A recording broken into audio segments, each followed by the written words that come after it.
Sweet shirt, Con Man. Yeah, Boston Terrier. I figure because you did Dahn, Massachusetts, the beautiful state, the greatest state, some would say, the one that started America, some would also say. I figured I'd wear it.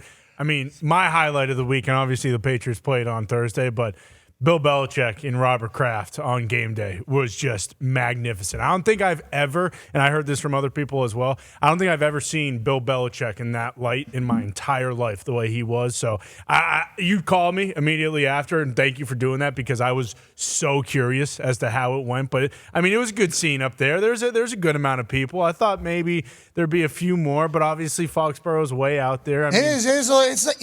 I heard from a couple Foxboroughans. Sure. Yep. Yeah. Foxboroughers. Exactly. They said every time you say it, it's like, way up. Come on. It's not, That's what they said. They said it's like 30 minutes, right? Like 30. Whoa. There is 30. There Whoever is said 30 's a time. liar. 30. Boston, Providence, about 30 for me. Yeah, that's what. That's not true. That's a lot of them were telling me. Like, you're acting like this is like the middle of Indiana, where a town's like way out. It's like an hour and a half, Well. 2 hours out there. It's not that far, but it certainly is very much removed from Yes. Providence, Rhode Island, where I flew into, and Boston, where everybody else flies into. So it is a little bit out there. It is a little bit of a trip. Beautiful town, though. Gorgeous. Yeah. Great people. The people were very nice to me. And Bill Belichick, are you kidding me? Putting a helmet on? Oh, that was awesome. So good. Put a helmet on there. So he showed up and sat down. He had a bag gimmick, and he put it down in between his legs.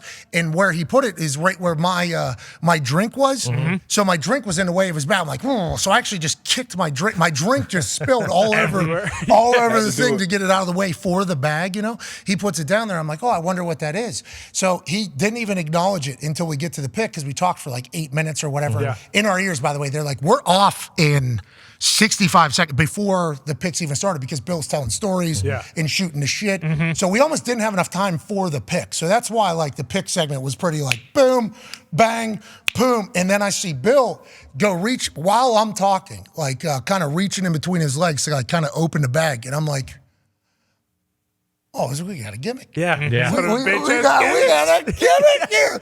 And so then I look down and I see him grab that helmet. He pulls it up and he goes, Coach, I'm going to do this one for you. And I'm like, no, I actually said, no way you're putting that helmet on right now. Because I just, in my head, see a TV with Bill Belichick with a helmet on in the middle of that whole thing. He did. He was awesome. Of course. Had to pat him on top of his helmet. Yeah. So good. Yeah. I don't know when you get a point to, hit Bill Belichick in the head whenever he has a helmet on. He was awesome. He was wide open telling stories. His recall, phenomenal. Afterwards, that's hilarious. That is so good. This is the Jolly Roger right here. Yep. This is Go Navy, beat Army in Chinese. This is whenever I forget the story. Me too. It was like a specific division. Yeah. Talk found the clips and the photos of it all and pieced it all together. But I got a chance to chat with Bill a little bit afterwards. And just basically reiterate the fact that, hey, man, as somebody who is very lucky to be in a position in the NFL where I get to spectate a lot of things, I get to see a lot of stuff. Yeah. I was very fortunate to be in those team meetings with a couple different regimes, with a couple different players that were very good, in the locker room, in the planes, in the hotels, obviously practice, field, training camp, everything. Right. It is so hard to win in the NFL. The amount of things that you need to go right in all of those places is, so for them to be able to do what they've been able to do for however long they've done it, I just want to reiterate to them, massive respect, dude, so much respect for everything you've done. And then we started talking a little bit, about games in the past, and he started talking about, things that he thought going into the game against me, which I was excited to hear. I'm like, I would like to hear what your thoughts are on me as a football player, as a punter. And believe me, I told him I barely played too. I understand my position, but he respects the hell out of special teams. So he said some things that made me feel good about myself. Nice. Almost put him in my Twitter bio. Almost put him in my X bio immediately afterwards. But then I told him, I was like, my rookie year, I got a chance to get dropped into the Peyton Manning, Tom Brady rivalry where we were playing every single year. It was awesome. And I was like, in that 4th and 2, Melvin Bullock gets that pick. We end up going to the Super Bowl. That was a huge night. He goes, 4th and 2, I thought you were talking about that fake punt. I was like, hey, relax. Yes. Hey, you need so good. Yeah, so that was so I'm like, this dude is all everything that I thought about Bill. Yeah. Obviously amplified times 10 after getting a chance to chat with him. That was a true dream, getting to talk to Bill Belichick. I am a huge fan, as I told him on there. Now, also, getting a chance to chat with Robert Kraft. First time I got to meet him was during a commercial break before he came up for the conversation. And he told me there that he watches the show. And I'm like, you should not be. And then I got a chance to ask him a couple questions and, kind of meet him and appreciate everything he's done because, I don't know if you've looked into the stats. He's owned the team for 30 years. Yeah. Do you know how many home playoff wins the Patriots had before he owned the team, which was around for like 37 years, I think, before he owned it? Probably what, 3? 1. Yeah, there you go. And then now, since then, like he takes a lot of pride in the fact that, like, you know, he made it. We've really, not, he didn't say but he said, like, like what we've been able to do over the last 30 years. A guy who didn't have his first car until he's 25 years old, you know, like, I think he was a Patriots fan before then, too. Like, a lot of the things that he was saying, I'm like, man, you are awesome. Now, I got to go do a kicking contest, but like this is really cool. I'm lucky to be. Great Air Forces on. Oh, really? Of course. His great, new game. Great Air Forces on. I mean, he looks so cool. Talks slow. Yes. Okay? But you got to just listen to the messages. This is just like whenever, you know, people get distracted by the delivery whenever you don't listen to the lyrics. Like, listening to the lyrics. What Rob Kraft is saying, he's fastball still. Hey, we are still dialed in on everything. He just talks a little slower, I think. I don't know if that's how he's always been or if it's because he's a little bit older now, whatever the case is. But, like, what he's saying is good. Then we get a chance to chat with him up there, and he was talking about that foundation, which I kind of heard about from another conversation that was happening around, so I asked him about it. Herb Street asked him about building it and everything that they'd done, massive compliment. And then at the end, you know, and I think it's because me and Robert Kraft had become a little bit, I don't want to say friends through this entire thing, but like felt like we've gotten pretty friendly. He talked about how he watches our show every day when he does the elliptical. So I don't know if it's now or later in the show, but like Robert Kraft's getting after it on an elliptical. Dog. Okay, so like at the end, I think they said, anybody else have anything pretty much? And I'm like, I do not envy your position, is what I said to him. Yes. You know, I'm not going to ask a question. It's not about that. We all know what I'm talking about, but I don't envy your position. And everybody in New England, and I understand, I guess, from the New England perspective why they did this, they're like, Patches, people are saying I ambushed Robert Kraft. I didn't even ask a question. They said I ambushed him with that, and we shook hands. And then they said, Patches told Robert Kraft that he's going to fire Bill Belichick. It's like, I did not say that at all. No. What I was talking about for the first time in like 20 years, is he going to extend Bill Belichick? Yes. Is he going to move on from Bill Belichick? How about the quarterback position? What are you going to do? Like, I don't envy his position at all. He's the man who owned and operated the greatest dynasty in sports history, the most consistent dynasty. He even said it. He said, Bill's been with us for 24 years. He said loyalty to his businesses, all his businesses, why he does it. So when I said I don't envy your position, everybody in Boston was like, he just told Robert Kraft he has to fire Bill. It's like, yo, you said that. I didn't. I was talking about all the other, like there's a lot. Maybe that's one of them. Sure. Maybe that's certainly one of the outcomes, which leads me even more to say, I don't envy his position because you heard what I just said about Bill Belichick. That's how I feel about Bill Belichick. So it's like the internet just built a narrative really quickly about what I said. Buzz. Not them. It was like by the time, because I got a chance to meet a lot of the Army Navy people. I met some boys that just got out of a submarine. I think they had a 3 or 4 month deployment out there. They just got back 2 days beforehand. College game day, had great mustaches. Got a chance to chat with them.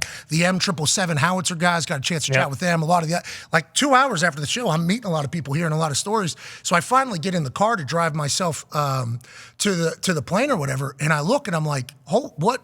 Whoa, I didn't say Robert Kraft is firing Bill Belichick.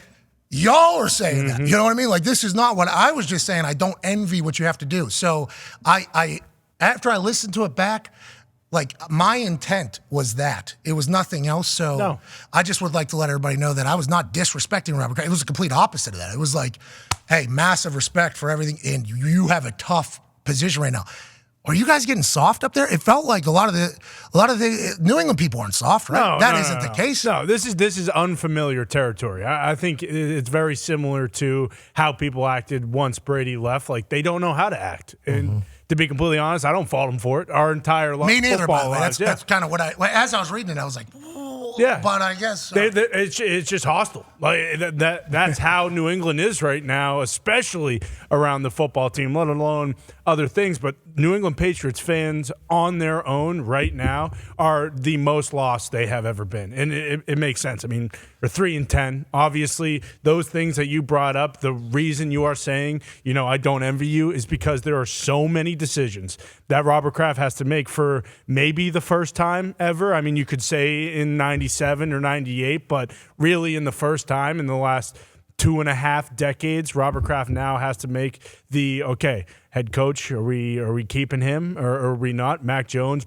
probably not the guy. But then there's another situation where if Marvin Harrison's there and two guys are off the board, do you take Marvin and do you keep Mac There's Jones? so much to do. That is what I was referring to. Yeah, and it's not even like even the guys who aren't under contract going into next year, very important guys. Kyle Duggar. Like there are decisions just on the personnel side. And guess what affects that? Who your GM and who your head coach is. So, like, there are so many different things. I think people are just freaking out because genuinely they don't know how to act. We've never been here. It's weird. It's weird for Bill Belichick to not be in that conversation. Like, how's he do it at this age to win, this many games? He's chasing the wins record, and we're obviously losing a lot, and he's chasing the losing record. Like, there are just things that people aren't happy about, and I think that just addressed them all, and they were unhappy that they're getting addressed publicly. Well, I understand. I appreciate that. And they were talking about how Robert Kraft shook my hand. And I am not a human that ambushes people. Like, that is not, if you've ever watched a minute of the show, that is not.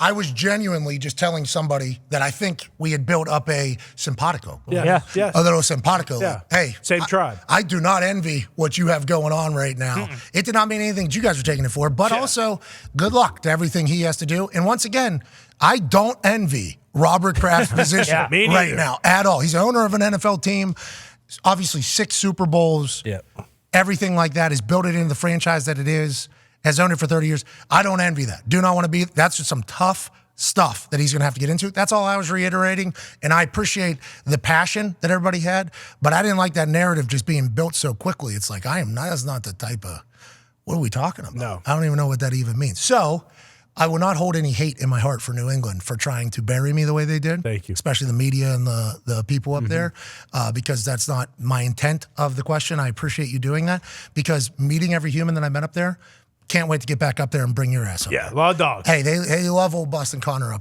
there.